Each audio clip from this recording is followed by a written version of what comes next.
Search कीजिए मेरा channel सनातन ज्ञान मंथन और सब्सक्राइब बटन और नोटिफिकेशन बेल को ऑन करना ना भूलें। इससे आपको हमारे चैनल से जुड़े सभी नए अपडेट मिलते रहेंगे। नमस्कार दोस्तों, आप सभी का स्वागत है आपके अपने YouTube चैनल सनातन ज्ञान मंथन में। आज मैं आप सभी के लिए एक और कथा व रोचक जानकारी को लेकर प्रस्तुत हूँ। अगर आप किसी भी देवी देवता या स्थान के बारे में जानकारी प्राप्त करना चाहते हैं तो हमें कमेंट बॉक्स में ज़रूर बताएं और इसी तरह हमारी वीडियो के माध्यम से बने रहिए हमारे चैनल पर और जुड़े रहिए अपनी धर्म और संस्कृति के साथ। मेरे प्रिय मित्रों, आज मैं आप सभी को साक्षी गोपाल मंदिर की कथा को सुनाने जा रही हूँ। कहा जाता है कि जगन्नाथपुरी की यात्रा को तब तक संपूर्ण नहीं माना जाता जब तक व्यक्ति साक्षी गोपाल मंदिर के दर्शन ना कर ले। तो चलिए बढ़ते हैं हमारी आज की इस रोचक कथा की ओर। हिंदू धर्म में मंदिरों का बहुत ही महत्वपूर्ण तथा पूजन योग्य स्थान है। इन मंदिरों में ओडिशा अर्थात उड़ीसा प्रांत के प्रसिद्ध शहर पुरी के नज़दीक बने साक्षी गोपाल मंदिर का नाम भी उल्लेखनीय है। यह मंदिर ओडिशा की राजधानी भुवनेश्वर से लगभग 50 किलोमीटर तथा जगन्नाथपुरी से 15 किलोमीटर की दूरी पर स्थित है।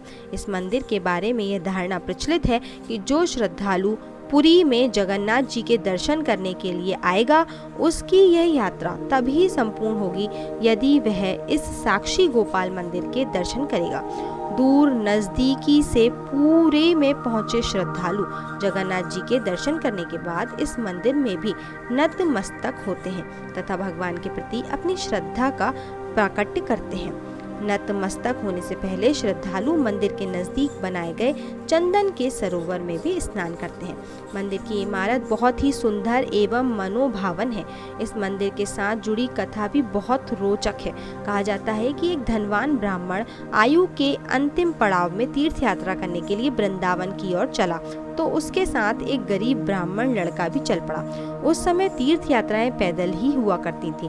खाने पीने की व्यवस्था भी आपको ही करनी पड़ती थी। इस यात्रा के दौरान उस गरीब लड़के ने उस बुजुर्ग ब्राह्मण की बहुत अच्छी देखभाल की।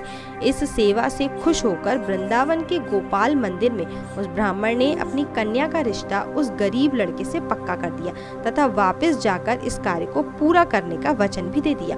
लंबे समय के बाद जब वे दोनों पूरी आए तो उस लड़के ने उस ब्राह्मण को भगवान गोपाल जी के सामने किया वादा याद करवाया। ब्राह्मण ने जब ये बात अपने घर परिवार में की तो उसके अपने बेटे इस रिश्ते के लिए सहमत ही नहीं हुए। सहमति तो एक तरफ, बल्कि इस मुद्दे को लेकर ब्राह्मण के परिवार वालों ने उस गरीब लड़के की बहुत बेइज्जती की। इस बेइज्जती तथा वादा खिलाफी से दुखी होकर वह लड़का पंचायत के पास गया तो पंचों की ओर से इस बात का सबूत मांगा। सबूत को लाने के लिए लड़के ने कहा कि विवाह के वादे के समय गोपाल यानी कि भगवान जी भी वहां उपस्थित थे। गरीब लड़के की इस बात से पंचों की ओर से उसकी खिल्ली उड़ाई गई।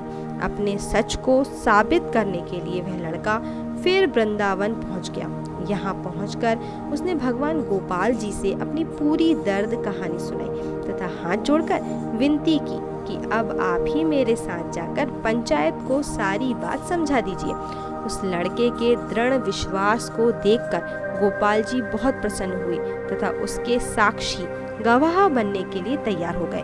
भगवान जी ने कहा कि मैं तुम्हारे पीछे पीछे आऊंगा तथा मेरे घुंघरुओं की झनकार तुम्हारे कानों में पड़ती रहेगी। तुम मेरे आगे आगे चलते रहना, पीछे मुड़कर मत देखना। यदि तुमने पीछे देखा तो मैं वहीं पर स्थिर हो जाऊंगा अर्थात वहीं पर रुक जाऊंगा। लड़का मान गया तथा दोनों पूरी की तरफ चल पड़े। चलते चलते जब वे अटक के नजदीक गांव पुल अलसा के पास पहुंचे तो रेतला रास्ता आरंभ हो गया। रेतले रास्ते के कारण घुंघरू की आवाज बंद हो गई तथा वह लड़का पीछे की ओर देखने लगा। देखते ही गोपाल जी स्थिर हो गए। अपने साक्षी भगवान की स्थिरता को देखकर वह लड़का परेशान हो गया, पर भगवान जी ने उस लड़के को कहा कि तुम परेशान ना हो बल्कि जाकर पंचायत को यहाँ ले आओ। वह गरीब लड़का गया और पंचायत को वहां ले आया जहां गोपाल जी खड़े थे। पंचायत के आने पर गोपाल जी ने वह सारी बात दोहरा दी जो धनवान ब्राह्मण ने उस गरीब लड़के से उसकी उपस्थिति में कही थी।